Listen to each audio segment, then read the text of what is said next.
Good morning, students. In class 11th, today we will discuss our next topic, that is gravitational field. तो gravitational field क्या होता है?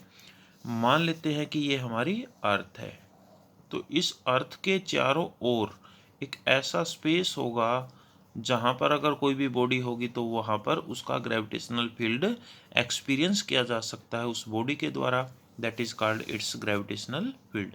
तो हम कह सकते हैं the space around a material body, कि एक मटेरियल बॉडी के चारों ओर का एक ऐसा स्थान in which it's gravitational pull can be experienced, जहाँ पर उसके ग्रेविटेशनल या ग्रेविटेशनल फोर्स को एक्सपीरियंस किया जा सके, महसूस किया जा सके, is called its gravitational field. तो उसका ग्रेविटेशनल फील्ड कहलाता है। ठीक है, अब बात करते हैं intensity of gravitational field. Intensity की बात करें तो हमारे पास देखो, मान लेते हैं कि ये हमारी अर्थ है जिसका मास m है, जिसका सेंटर O है, और यहाँ से मान लेते हैं r डिस्टेंस पर हमारे पास एक ऑब्जेक्ट है जो पॉइंट P के ऊपर रखा हुआ है। ठीक है, जिसका मास स्मॉल m है। अगर इसके ऊपर देखें तो जो ग्रेविटेशनल फोर्स है उसको हम F से नोट कर सकते हैं।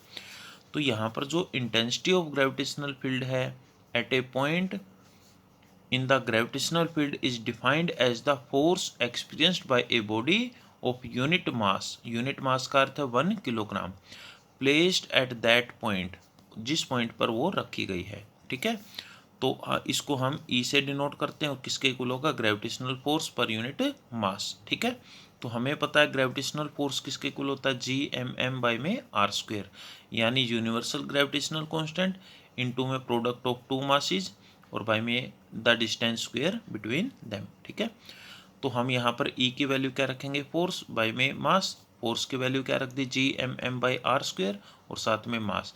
m से m कैंसिल आउट तो क्या होगा? Gm by R square. तो यहाँ पर अगर हम देखें, अगर r की वैल्यू इनफाइनाइट हो जाए, यानी ऑब्जेक्ट के बीच की जो डिस्टेंस है that is very very large, that is near to infinity, तो वहाँ पर समथिंग बाई इन्फिनिटी क्या होता है? जीरो। तो वहाँ पर इलेक्ट्रिक फील्ड इंटेंसिटी क्या हो जाएगी? जीरो हो जाएगी। ठीक है, कर लोगे बेटा इसको? तो यहाँ पर देखो, if the test mass m is free to move, अगर वो फ्रीली मूव कर सके, it will move towards the mass m with acceleration a under the force F। तो वहाँ पर एक्सलेशन क्या होगी? जो न्यूटन का सेकेंड लॉ में पढ़ा था, फोर्स क्या होता है? Mass into acceleration. तो एक्सलेशन क्या होगी? फोर्स बाय में मास के इक्वल। ठीक है, तो हमारे पास ये हम कर सकते हैं कि जो इक्वेशन 2 और 3 है, तो यहाँ पर एक्सलेशन है वो क्या है? फोर्स बाय मास, और इक्वेशन 2 है वो क्या है? Force by mass. तो यानी वहाँ पर एक्सलेशन किसके इक्वल होगी? इलेक्ट्रिक फील्ड इंटेंसिटी के इक्वल। ठीक है, अगर हम बात करें एसआई यूनिट की तो वो क्या होगी? हमारे पास जो यूनिट है वो क्या होगी बेटा? इलेक्ट्रिक फील्ड इंटेंसिटी की फोर्स की क्या होती है बेटा? न्यूटन, और बाई में मास क्या होता है? किलोग्राम, तो न्यूटन पर किलोग्राम होगी। सीजीएस की बात करें तो वो न्यूटन को हम डाइन में मापते हैं और किलोग्राम को हम ग्राम में, तो डाइन पर ग्राम हमारी यूनिट होगी सीजीएस सिस्टम के अंदर। डायमेंशनल फॉर्मूला आपको पता है, फोर्स का क्या होता है? m1L1T-2, और मास है उसको m1 कैंसिल आउट तो क्या होगा? L1T-2, यानी जो एक्सलेशन का फॉर्मूला होता है वो ये हमारा इलेक्ट्रिक फील्ड इंटेंसिटी का डायमेंशनल फॉर्मूला होगा। ओके, इसके बाद जो हमारा नेक्स्ट टॉपिक है that is gravitational potential. Gravitational potential क्या होगा? तो यहाँ पर देखो, मैंने एक डायग्राम बनाया जहाँ पर हमने ये आर अर्थ को दिखाया है जिसका सेंटर ओ है और रेडियस आर है। अगर हम यहाँ पर किसी भी ऑब्जेक्ट को जो कहाँ पर है? इन्फिनिटी पर, अगर इन्फिनिटी से उठाकर मान लिया किसी पॉइंट पी पर लेके आना है, तो हमें वहाँ पर कितना वर्क डन करना पड़ेगा? In moving that body from infinity two point P, तो उसी को हम क्या बोलते हैं? उसका ग्रेविटेशनल पोटेंशियल कहलाता है। ठीक है, तो हम इसके अंदर क्या करेंगे? जब भी उसको इन्फिनिटी से लेके आते हैं तो फिजिक्स में क्या करते हैं? जो भी प्रॉब्लम है उसको स्मॉल स्मॉल पार्ट में डिवाइड कर देंगे। तो जब हम उसको लेके आते हैं तो मान लिया जब पी पॉइंट पर लेके आएंगे तो उसके बीच का एक स्मॉल इंटरवल मान लिया ए से बी तक, जहाँ पर स्मॉल डिस्प्लेसमेंट डी एक्स होगी, तो हम ये कंसिडर कर लेंगे। तो सबसे पहले इसके लिए वर्क डन सोल्व करेंगे, उसके बाद उसका इंटीग्रेशन करके हमारे पास टोटल वर्क डन आ जाता है, और जो वर्क डन होगा वही किसकी फॉर्म में होगा, ग्रेविटेशनल पोटेंशियल फॉर्म में होगा। ठीक है, तो यहाँ पर जो ए है वहाँ से सेंटर की जो डिस्टेंस है वो हमने ओ कंसिडर कर ली, एक्स कंसिडर कर ली, यानी ए से ओ तक की जो डिस्टेंस है दैट इज एक्स। ठीक है, तो यहाँ पर देखो, तो ग्रेविटेशनल पोटेंशियल की स्टेटमेंट क्या होगी, the gravitational potential at a point in the gravitational field of a body is defined as the amount of work done in displacing a body of unit मास।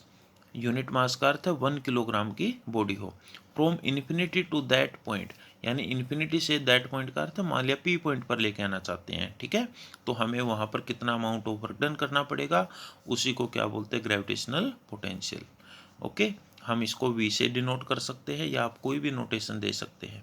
तो ग्रेविटेशनल पोटेंशियल क्या होता है, work done by में मास, और work done किस में मापते, joule, और मास को किलोग्राम में। तो हम कह सकते हैं it is a scalar quantity. Work done हमेशा क्या होता है, एक स्केलर क्वांटिटी। ठीक है, अब इसके लिए एक्सप्रेशन की बात करें तो मैथमेटिकली ड्राइव करना चाहें तो हम, तो यहाँ पर देखो, if a unit mass lies at point A, मान लेते हैं कि हमारा जो यूनिट मास है वो कहाँ पर है, ए पॉइंट पर है, एट ए डिस्टेंस एक्स, और वो सेंटर से कितने डिस्टेंस पर है, एक्स पर है। ठीक है, then from the centre of body of mass M, यानी जो हमारे अर्थ है जिसका मास एम हमने कंसिडर किया है, वहाँ से वो कितने डिस्टेंस पर है, एक्स पर। तो gravitational force is given by, तो ग्रेविटेशनल फोर्स क्या होता है बेटा, जी एम एम पाई में product of masses of the body into में यूनिवर्सल ग्रेविटेशनल कांस्टेंट बाय में एक्स स्क्वायर, यानी उनके बीच को जो डिस्टेंस है वो हमने एक्स से डिनोट की है। ठीक है, अगर यहाँ पर मान लेते हैं मास क्या हो, यूनिट मास हो, यानी जिसकी वैल्यू 1 हो, तो यहाँ पर वैल्यू क्या होगी, जी एम बाई में एक्स स्क्वायर। ठीक है, तो यहाँ पर हमारे पास फोर्स की वैल्यू हमें पता चल गई। अब अगर हम देखें, ये फोर्स भी हमें पता है, डिस्प्लेसमेंट भी पता है, तो यहाँ पर ए से बी तक जब लेके आते हैं तो उसके लिए जो स्मॉल वर्क डन है वो किसके इक्वल होगा, फोर्स इंटू में स्मॉल डिस्प्लेसमेंट। फोर्स की वैल्यू हमने क्या रखी, जी एम बाई में एक्स स्क्वायर, और साथ में क्या है, डी एक्स।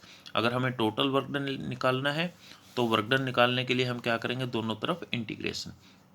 तो इस डी डब्ल्यू का इंटीग्रेशन करोगे तो इंटीग्रेशन करते हुए हम लिमिट ले सकते हैं कि जो वर्क डन है वो कहाँ से कहाँ तक कर रहे हैं, इन्फिनिटी से लेके पॉइंट पी तक। तो जो इन्फिनिटी है वहाँ पर पी पॉइंट पर डिस्टेंस क्या बचती है, दैट इज आर, तो हम लिमिट लेंगे इन्फिनिटी से आर, तो जी एम बाई में एक्स स्क्वायर इंटू में डी एक्स। तो जी एम है दैट आर कॉन्स्टेंट, तो एक्स की पावर -2 है, ऊपर एक्स की पावर 2 है, ऊपर जाकर -2 हो जाएगी, साथ में डी एक्स। इंटीग्रेशन करते हुए क्या करते हैं, यहाँ पर x की पावर -2 का इंटीग्रेशन करेंगे dx के रिस्पेक्ट, तो जिसका भी इंटीग्रेशन करना है उसको लिखते हैं, यानी x की पावर -2 का करना है, उसमें एक पावर ऐड करते हैं और उसी पावर से डिवाइड करते हैं, दैट इज इंटीग्रेशन।